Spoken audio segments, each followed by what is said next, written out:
하나님의 말씀 마태복음 8장 14절에서 17절까지 말씀입니다.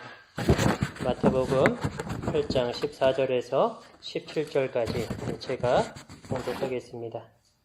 예수께서 베드로의 집에 들어가사 그의 장모가 열병으로 앓아 누운 것을 보시고 그의 손을 만지시니 열병이 떠나가고 여인이 일어나서 예수께 수종들더라. 저물매 사람들이 귀신 들린 자를 많이 데리고 예수께 오거늘 예수께서 말씀으로 귀신들을 쫓아내시고 병든 자들을 다 고치시니 이는 선지자 이사야를 통하여 하신 말씀에 우리의 연약한 것을 친히 담당하시고 병을 짊어지셨도다 함을 이루려 하심이더라. 아멘. 드디어 마태복음으로 돌아왔습니다. 참 오랜만에 우리 다시 돌아오게 되었는데요. 다시 한번 우리 간단하게 마태복음에 대해서 리마인드를 하고 우리 말씀을 살피도록 하겠습니다. 마태복음은 마태가 썼고요. 그 마태가 이 복음서를 쓸 때에 염두에 두고 있는 1차 독자가 1차 대상이 동족 유대인입니다. 마태복음이 1장에 보면 이제 족보로 시작을 하고 있는데 아브라함과 다윗의 자손 예수 그리스도의 계보라는 그 말씀으로 시작을 하고 있지요. 그렇게 족보로 시작하고 있는 이유도 유대인들은 메시아로 오실 분이 아브라함과 다윗의 자손으로 이 세상에 오실 것을 알고 있고 그 메시아를 매우 고대하고 있습니다. 그렇기 때문에 그러한 예수 그리스도를 소개하면서 증거하면서 족보로 시작하므로 바로 너희들이 성경에서 알고 또 고대하고 있는 그 메시아가 바로 이분 예수 그리스도이다라는 것을 증거하고 있는 것입니다. 뿐만 아니라 마태복음은 사복음서 중에서 가장 구약을 많이 인용하고 있는 그러한 복음서입니다. 마태가 이처럼 이렇게 많은 구약을 인용하고 있는 것도 바로 그러한 이유에서 연유하는 것입니다.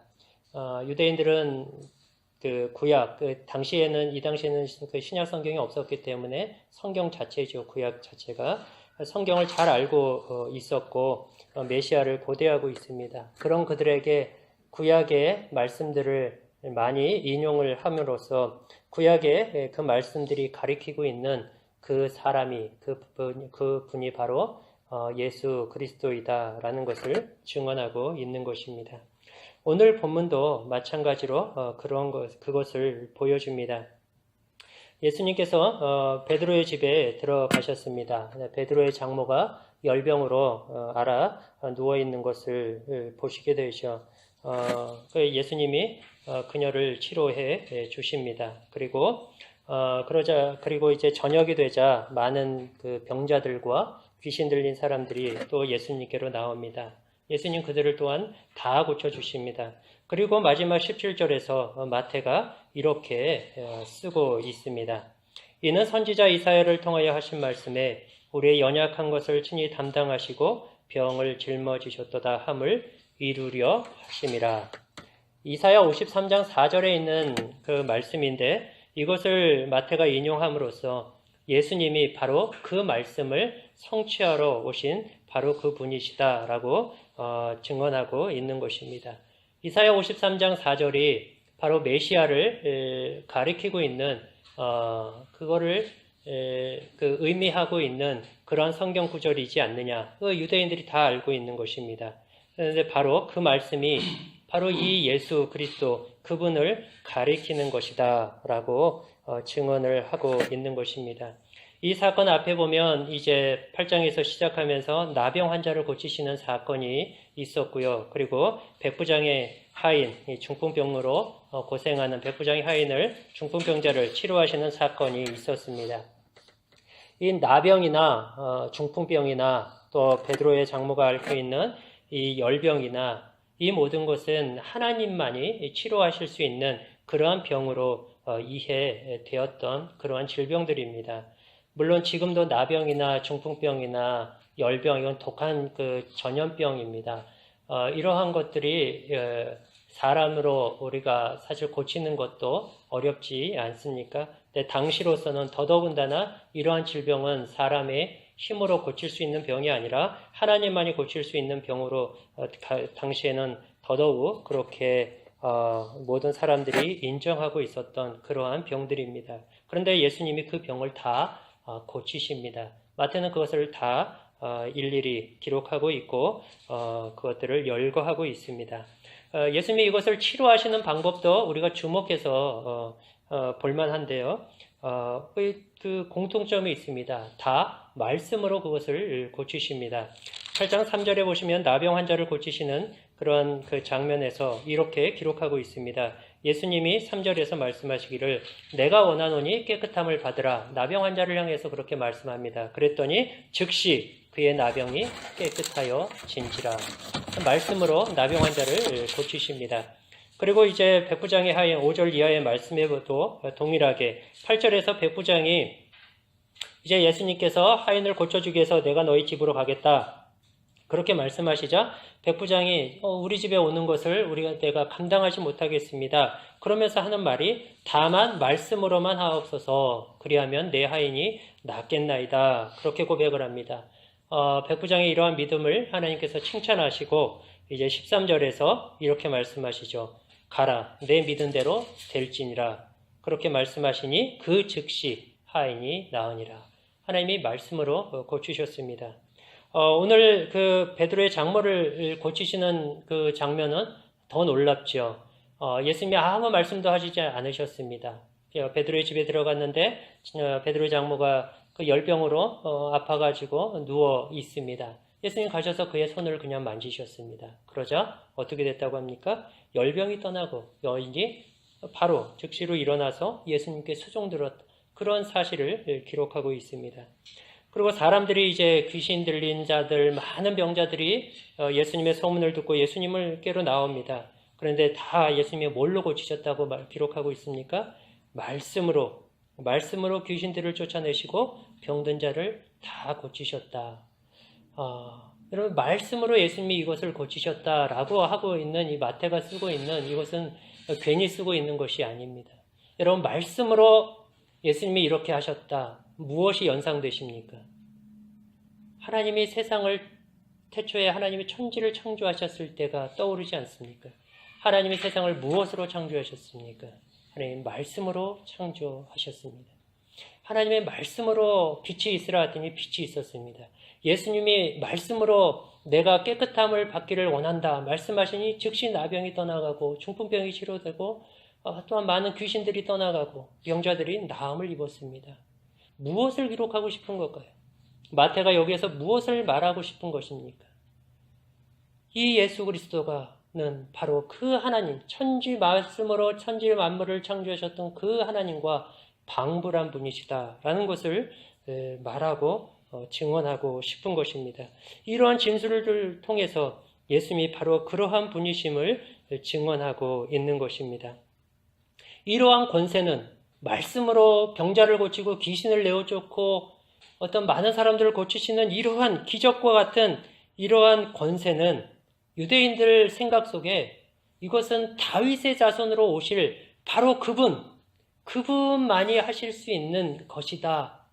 그분만이 하실 수 있는 그러한 역사요, 그러한 권세다라는 것을 그 사람 유대인들은 다 알고 있었습니다. 우리 몇 장만 넘기시면 우리 12장을 한번 보시죠. 마태복음 12장 22절과 23절에 보시면 이렇게 기록하고 있습니다. 마태복음 12장 22절 23절 그때에 귀신 들려 눈 멀고 말 못하는 사람을 데리고 왔거늘 예수께서 고쳐주심에 그 말 못하는 사람이 말하며 보게 된지라 무리가 다 놀라 이르되 이는 다윗의 자손이 아니냐. 예수님께서 귀신 들려서 눈 멀고 말 못하는 사람을 고쳐주셨습니다. 그러자 사람들이 보인 반응이 무엇이라고 기록하고 있습니까? 이는 다윗의 자손이 아니냐. 이게 무슨 말입니까? 다윗의 자손만이 이렇게 하실 수 있다. 다윗의 자손으로 약속되고 예언된 그분이 오셔야만 이 일은 일어날 수 있는 일이다. 그런데 마태는 예수님을 통해서 이 일이 일어나고 있다라고 기록을 하고 있는 거예요. 그러면 이 예수님이 바로 누구라는 거예요? 다윗의 자손이라 하는 것이. 이 예수가 바로 구약에서 예언하고 약속하고 있는 바로 다윗의 자손으로 오실 바로 그 메시아다라는 것을 증언하고 있다 하는 것입니다. 마태가 여러 가지 치유, 복음서 기자들도 마찬가지고 이런 많은 치유들을 기록하고 있고 많은 구약을 인용하고 있는 것이 바로 이 목적 때문입니다. 예수는 구약에서 하나님께서 약속하신 바로 그 메시아이고, 그러므로 그 메시아가 와서 너희를 위하여 십자가에서 죽으시고 부활하셨으니 이제 그 예수께 나와 그 예수를 믿고 모두가 구원을 얻으며 그분을 따르도록 하라. 그 메시지를 마태는 전하고 있는 것입니다. 여러분, 우리가 성경을 볼 때 성경에서 우리가 보아야 할 것은 무엇일까요? 어떤 분들은 이러한 그 치유 사건들을 보면 이렇게 내게도 참 이런 일들이 일어났으면 좋겠다 하고 생각하는 분들이 있을 수 있을 것입니다. 내게도 이런 기적이 있으면 얼마나 좋을까? 당장 나 아니더라도 내 주변에서 이러한 신비한 기적들을 보면 얼마나 좋을까? 왜 지금은 이런 일이 없을까? 하고 그렇게 생각하는 분들도 있을 것입니다. 꼭 없는 것만 같지는 않아요. 왜냐하면 기가 막힌 상황이나 사형 선고를 받은 그런 질병에서 고침을 받았다라는 그러한 어떤 간증이나 이야기들을 우리가 종종 듣기 때문입니다. 그러나 우리가 정작 성경에서 발견하고 배워야 할 것은 그런 기적이나 어떤 치유하는 그런 사건 자체가 아닙니다. 우리가 성경에서 우리가 정말 발견하고 보아야 할 것은 그렇다면 무엇일까? 우리 요한복음 5장 39절을 한번 보도록 하겠습니다. 요한복음 5장 39절입니다.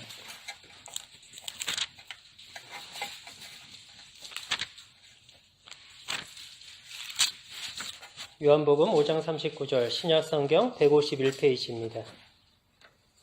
요한복음 5장 39절 우리 찾으신 분들 같이 읽겠습니다. 시작. 너희가 성경에서 영생을 얻는 줄 생각하고 성경을 연구하거니와 이 성경이 내게 대하여 증언하는 것이니라. 성경이 무엇에 대해서 증언한다라고 기록하고 있습니까? 내게 대하여 증거한다. 성경이 무엇을 말씀하는가? 예수 그리스도에 대해서 말씀하고 있다. 누가복음 24장 44절에서는 이렇게 기록하고 있습니다. 또 이르시되 내가 너희와 함께 있을 때에 말한 바 곧 모세의 율법과 선지자의 글과 시편의 나를 가리켜 기록된 모든 것이 이루어져야 하리라 한 말이 이것이라. 모세의 율법과 선지자들의 글과 시편. 여러분, 모세의 율법은 뭐죠? 모세오경입니다. 창세기부터 레위기, 민수기, 신명기, 출애굽기 5개의 성경 모세오경입니다. 선지자의 글 뭐죠? 선지서입니다. 시편은요. 시편을 비롯한 시가서죠. 거의 성경 전부를 구약 성경, 당신의 성경이죠, 이것이. 성경 전체가 하는 이야기를 성경 전체를 언급하시면서 말씀합니다. 이 성경 전체가 무엇을 가리켜서 기록되었다. 그렇게 말씀하시느냐? 나를 가리켜 기록했다. 나에 대해서 기록하고 있다. 나를 기록하고 있다라고 예수님이 그렇게 말씀합니다. 그러니까 성경이 무엇을 말씀하는가? 성경이 말씀하고 있는 것이 무엇인가? 바로 예수 그리스도라는 거예요. 그러니까 성경에서 우리가 보아야 할 것은 예수 그리스도입니다. 치유의 사건을 통해서 우리가 봐야 될 것은 치유 그 자체가 아니라 그 치유를 통해서 말씀하고자 하는 그 이면에 계시는 예수 그리스도를 볼 것을 복음서 저자들이 우리에게 말하고 있는 거예요. 왜 치유 사건을 마태가 기록하고 왜 복음서 저자들이 많은 구약을 인용하면서 이 얘기를 하느냐? 그 예수 그리스도를 보라 하는 거예요. 그 예수 그리스도가 하나님이 약속하시고 예언하신 바로 그분이시다. 그러니 그분을 바라보고 그분을 믿고 그분께 나와서 그분을 따르는 그러한 사람이 되라 하는 것을 우리에게 요구하고 있는 것입니다. 우리가 성경에서 발견하고 여러분이 성경에서 알아야 하는 것은 예수 그리스도입니다. 나머지는 다 부차적이고 부수적인 것들입니다. 마태를 비롯해서 복음서 기자들이 이런 많은 치유 기적을 기록하고 있는 이유의 핵심은 바로 그거예요. 선지자로 하신 말씀을 이루려 하심이라. 예수가 그 말씀의 성취로 오셨다 하는 거예요. 거기에 포커스가 있는 것입니다. 그러므로 그분께 나와서 회개하고 그를 믿어 구원을 받으라 하는 사실입니다. 우리는 이것을 우리 요즘에 그 사도행전을 우리 큐티 본문으로 사도행전을 묵상하고 있는데 우리 어제 오늘 사건이 기록하고 있는 말씀이 뭐였습니까? 베드로와 요한이 성전에 올라가면서 나면서부터 걷지 못하는 자를 치료하는 그 사건을 우리가 묵상하게 되는데 그 사건을 묵상하다가 동일하게 그것들을 저는 생각하게 되었습니다. 우리 사도행전도 한번 보도록 하죠. 사도행전 3장입니다. 신약성경 191페이지입니다. 사도행전 3장 11절에서 제가 16절까지를 읽겠습니다. 사도행전 3장 1절부터 10절에 이제 기도 시간이 되어서 기도하러 예루살렘 성전에 올라가다가 이제 성전 미문에 나면서부터 걷지 못하는 자를 사람들이 들쳐매다가 그 앞에다 두고 구걸을 하는 거예요. 이 사람이 살아가는 방법입니다. 다른 사람에 의존해서 구걸을 해서 그 목숨을 연명해 갈 수밖에 없는 그런 상황. 근데 베드로와 요한이 그를 고쳐줍니다. 그러고 나자 이제 사람들의 어떤 반응과 그 이후의 기록들이 이제 11절부터 이어집니다. 11절.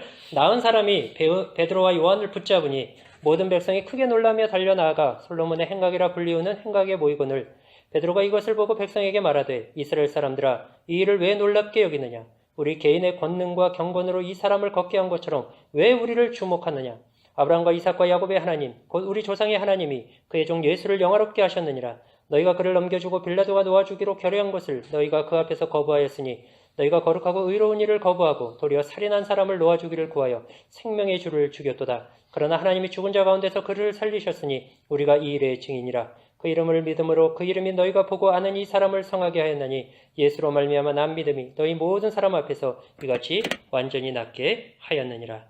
사람들의 관심은 이 사람에게 일어난 기적에 포커스가 있습니다.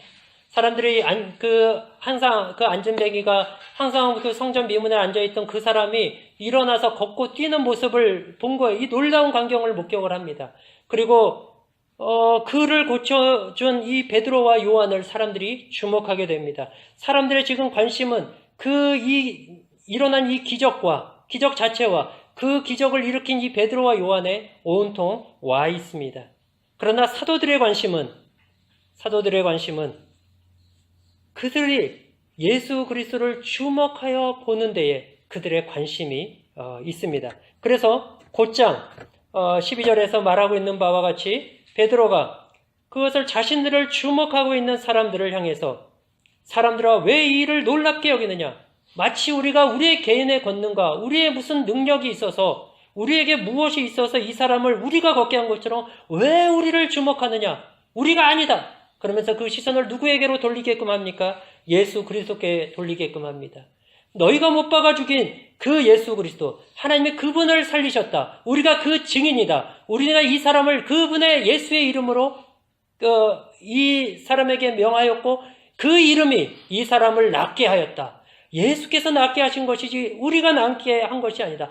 그러므로 그 예수를 바라보라. 그 예수께 주목하라. 그 예수를 생각하고 그 예수를 주목하고 그 예수님 앞에 나와라. 그 예수님을 보라 하고 그렇게 촉구하고 있습니다.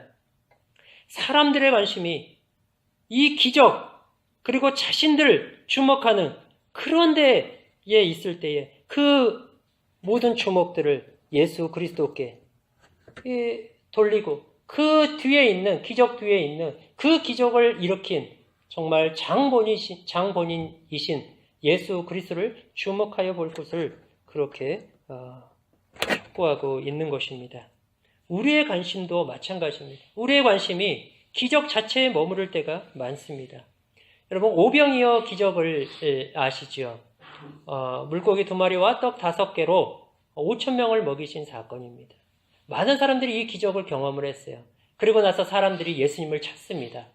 예수님께서 그들이 왜 나를 찾는지, 너희가 나를 왜 찾는지 예수님이 그들의 속마음을 아셨어요. 그리고 그들에게, 예수님을 찾는 자들에게 이렇게 말씀을 하십니다. 너희가 나를 찾는 것은 표적을 본 까닭이 아니요 먹고 배부른 까닭이로다. 너희가 나를 찾는 이유는 표적을 본 까닭이 아니다. 표적이 뭐죠? 사인이에요. 무슨 사인? 메시아 된 사인이에요. 하나님의 아들이시라는 증거입니다. 오병이어의 기적을 했어요. 하나님만이 하실 수 있는 기적이에요. 그런데 사람들은 그 표적을 본 까닭이 아니래요. 예수님이 지적하기로 그 사람들의 중심을 들여다보고 있어요. 그들이 나를 찾는 것, 당신을 찾는 이유는 먹고 배부른 까닭이래요. 예수님 통해서 배부르려고 하는 까닭이라는 거예요. 예수님 통하여서 뭔가 세상에서 누리고 더 많은 것을 소유하고 소위 말하는 만사형통, 부귀영화 이러한 것들을 세상에서의 성공과 부와 명예, 영광 이런 것들을 바라고 예수를 찾는다라는 거예요. 예수님이 그것을 적나라하게 그것들을 지적을 하십니다. 우리의 관심이 그럴 수가 있는 거예요. 우리의 관심이 예수님에게 있지 않고 예수님을 통해서 우리가 원하는 것을 얻는 데에 있을 수 있음을 예수님이 지적하고 있는 것입니다. 여러분에게 진정 필요한 것은 예수님입니다. 저와 여러분에게 필요한 것은 예수님입니다. 이 세상의 모든 사람들에게 정말 필요한 것은 우리 예수님입니다. 예수님만이 정말 인류에게 절실하고 가장 시급하고 가장 중요한 것입니다. 요즘에 날씨 때문에 우리는 따뜻하게 또 풀려서 좀 낫지만 미국 쪽은 장난이 아닌 것 같아요. 막 영하 40도, 체감이 마이너스 70도, 막 이렇다고 뭐 하는데 동물도 죽고 또 사람도 죽고 또 새해가 되고 우리 세상 정세가 어떻게 되고 우리가 우리 주변에서 일어나는 많은 일들이 있지만 우리가 그것들을 무관심할 수는 없고 무관심해서도 안 되지만 그러나 그 어떤 세상에서 일어나고 있는 일들 어떤 것들보다도 정말 세상에 필요한 것은 우리 주 예수 그리스도이심을 우리가 인정하고 또 고백하고 선포할 수밖에 없습니다. 여러분에게 정말 필요한 것은 예수님입니다. 건강의 문제도 아니요. 경제적인 부유함도 문제가 아니요. 어떤 문제가 해결되는 것도 아니라 여러분에게 지금 가장 필요한 것은 예수님입니다. 여러분은 지금 여러분에게 가장 필요한 것이 무엇이라고 생각을 하십니까? 이것만 있으면은, 이것만 해결되면 나아질 것 같다라고 생각하는 것들이 있지요. 그것들이 하나님의 은혜로 되어지길 바랍니다. 그러나 그것이 근본적인 해결은 아닙니다. 이에 나면서부터 안진뱅이 된 이 사람에게 금과 은, 그걸로 주면 이 사람은 그 날과 또 며칠간은 살 수 있을 것입니다. 그러나 언젠가는 그것은 다시 떨어지는 법이죠. 떨어지면 또 다른 사람에 의존해서 성전 미문에 앉아서 구걸해야 되는 인생을 반복해서밖에 살아갈 수 없습니다. 그에게 정말 필요한 것은 그가 걷는 것이고 뛰는 것이고 그래서 그의 손과 발로 일하여 그의 생명을 유지해가는 것입니다. 우리에게 필요한 것은 어떤 문제 해결이 아니라 지금 내게 필요한 것을 주는 것이 아니라 예수 그리스도입니다. 예수님이 오셔서 우리 마음속에 여러분의 마음속에 그분이 임재하실 때에 그분 안에서 여러분들이 살아가야 할 이유를 알고 삶의 목적을 알고 세상의 가치와 인생의 의미와 보람과 그 참됨이 어디에 있는지를 알 때에 비로소 그것이 저와 여러분을 살아가게 하는 그것이 형편과 상황에 상관없이 기쁨과 어떤 그 즐거움과 참된 의미를 가지고 살아가게끔 해주는 그러한 근본적인 힘이 되는 것입니다. 예수님 만나는 그것이 여러분에게 가장 필요한 것이고 그것이 모든 문제의 근본 해결이 되는 것입니다. 그래서 우리가 기독교가 선교할 때에도 다만 떡만 주는 것이 아니에요. 다만 먹을 것 필요하고 사람들의 필요만을 줄 수 없는 것이 기독교 선교회 할 때 그것만을 줄 수 없는 것이 이러한 이유 때문입니다. 그것은 당장은 잠깐은 살아갈 수 있게 해줘요. 그러나 근본적인 해결은 되지 않습니다. 그들에게 근본적인 것들은 예수를 만나야 되는 거예요. 죄의 문제요. 모든 이 인류의 비참함이 무엇으로부터 시작되었습니까? 하나님께 대한 불순종, 하나님을 대적하고 하나님을 떠난 그 죄에서 비롯되지 않았습니까? 그것을 회복한 거기에서부터 모든 가난과 질병과 고통과 아픔들이 슬픔들이 이렇게 나오게 된 것이잖아요. 그래서 근본적인 것을 치료해 줘야 됩니다. 그 근본적인 건 뭐예요? 하나님께로 돌아가는 거예요. 세상이 살아갈 수 있는 방법, 여러분이 살아갈 수 있는 방법은 오직 하나님께로 돌아가는 그 방법밖에 없는 거예요. 오직 하나님께로만 돌아갈 때 여러분들의 삶이 회복이 되고 여러분들의 인생의 의미를 알고 세상에서 어떻게 살아야 할지를 아는 거예요. 하나님을 만나는 거, 하나님께로 돌아가서 다시 한번 그 하나님과의 관계가 회복되는 거, 이것밖에 없는 거예요. 그런데 그 하나님께로 나아갈 수 있는 길이 무엇입니까? 내가 곧 길이요 진리요 생명입니다. 나로 말미암지 않고는 아버지께로 올 자가 없느니라. 그렇기 때문에 예수를 만나야 되는 것이고, 그렇기 때문에 예수를 찾아야 되고, 그렇기 때문에 예수 앞에 무릎을 꿇고 예수를 붙잡을 수밖에 없는 것입니다. 예수님을 만나는 것, 그것이 저와 여러분들에게 가장 절실히 요구되는 그러한 것이 되는 것입니다. 여러분들이 예수님을 만나야 합니다.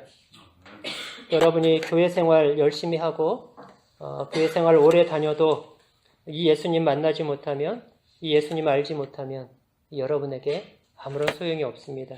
여러분의 열심이나 헌신이나 충성이 여러분을 구원하거나 여러분을 또 만족시키지 못합니다. 예수님을 만나는 때에만 비로소 우리는 참된 신앙생활과 우리의 마음속의 기쁨과 또 하나님이 주시는 그런 은혜를 힘입어서 이 세상을 살아갈 힘을 얻게 되는 것입니다. 여러분이 예수님 만나는 신앙생활 하실 수 있기를 바랍니다. 교회 나와서 여러분들 예수님 만나십시오. 교회 와서 예수님 만나십시오. 예전에 어느 분을 만났는데 교회를 다니다가 안 다니시게 됐어요. 왜 안 다니십니까? 여쭤봤더니 신앙심이 별로 안 생기더라고요. 그렇게 얘기를 했습니다. 안타까운 일입니다. 여러분 교회에 나오면서 예수님 못 만나면 그보다 더 불행한 일이 어디 있습니까? 그래서 예수님 만나야 합니다. 근데 사람이 할 수 있는 일이 아닙니다. 그런데 예수님 그 성경에 어떤 말씀이 있냐면 하나님은 멀리 계시지 않는데요. 하나님을 찾는 자들 하나님 만나 주신대요. 그래서 하나님은 발견되기를 원하신대요. 발견되기. 우리 세가족 공부할 때도 함께 나누었는데 아이 어렸을 때 숨바꼭질 다 해보지 않습니까? 숨바꼭질 하면 엄마, 아빠가 숨으면 어떻게 하죠? 아이에게 사인 줍니다. 못 찾으니까요. 뭐죠? 아빠 여기 있다. 사인을 주는 거예요. 그럼 목소리 듣고 아이가 찾아옵니다. 아빠의 목적은 꼭꼭 숨어가지고 아이가 못 찾게 만드는 게 아니라 아이가 아빠를 찾는 순간 그 찾았다 하는 그런 즐거움을 아이에게 주고 그 기쁨을 아이와 함께 갖는 것이죠. 하나님이 그렇게 발견되기 원하신다. 하나님이 발견되기 원하신다. 하나님이 여러분이 하나님을 찾고자 하는 마음으로 항상 하나님을 만나고자 하는 마음으로 여러분 무엇을 해야 됩니까? 예배 가운데 나와도 큐티 할 때에도 큐티 나눔을 할 때에도 또 세가족 공부를 할 때에도 제자 훈련을 할 때에도 성경 공부를 할 때에도 여러분 무엇을 해야 됩니까? 성도의 밥 먹으면서 성도의 교제를 할 때에도 그곳에서 그 나눔 속에서 대화 속에서 주님을 만나고자 하는 그러한 마음으로 임할 때에 하나님 만나 주신다는 거예요. 주님 여러분 한번 생각해 보세요. 하나님을 만나는 것보다 더 큰 기쁨이 우리에게 어디 있습니까? 인생에게 그 하나님을 알고 그 하나님을 만나는 것보다 더한 가슴 벅찬 힘이 어디에 있겠어요? 그것을 무엇과 바꿀 수가 있겠습니까? 그것을 무엇과 비교할 수가 있겠어요? 그러면 하나님 만나는 신앙생활 하시기 바랍니다. 교회 오셔서 하나님 만나시고 예배 가운데에서 하나님 만날 수 있기를 바랍니다. 무엇을 하든지 어떤 마음으로 교회에 오셨든지 간에 오셨으니 이곳에서 하나님 만나시고 예수님 만나시고 그래서 그 주님 앞에서 그 주님을 더 알아가고 주님을 닮아가는 그런 신앙생활 하실 수 있기를 바랍니다. 올 한 해도 하나님께서 우리의 새로운 한 해를 허락하여 주셨습니다. 우리 첫 주일로 하나님 앞에 예배드리며 이제 시작을 합니다. 올 한 해 하나님의 말씀을 볼 때, 그리고 교회 안에서 신앙생활할 때, 교회 생활할 때, 여러분들 일상 속에서 말씀을 보고 신앙생활하며 또 모든 사람들과의 만남 속에서 여러분이 주의 주인 일터와 사람들과의 만남과 관계 속에 모든 상황 속에서 하나님을 더 알아가시고 거기에서 하나님을 만나는 그런 은혜가 있기를 바랍니다. 그래서 그 안에서 함께 저와 여러분이 더 자라고 성장해 가고 성숙해 가는 그런 우리의 올 한 해의 신앙생활 될 수 있기를 바랍니다. 기도하겠습니다. 하나님 아버지, 우리가 하나님을 만나는 그런 은혜와 복을 올 한 해 우리에게 허락하여 주신 모든 삶의 상황들 속에서 누릴 수 있도록 하나님 축복하여 주옵소서. 예배 가운데 주님을 만나게 하여 주시옵소서. 매주일 드려지는 예배가 하나님을 만나는 시간 되게 하여 주옵소서. 이 시간 설교를 듣는 이 시간이 하나님 지루하고 따분하고 빨리 지나갔으면 하는 시간이 아니라 주님을 만나게 되는 그런 복된 시간 될 수 있도록 축복하여 주시고 은혜를 베풀어 주시옵소서. 하나님, 모든 삶의 속에서 주님을 만나고 주님을 알아가고 주님과 더 깊이 동행하며 교제하고 주님과의 친밀함을 누리는 그런 우리의 삶이 되게 하여 주옵소서.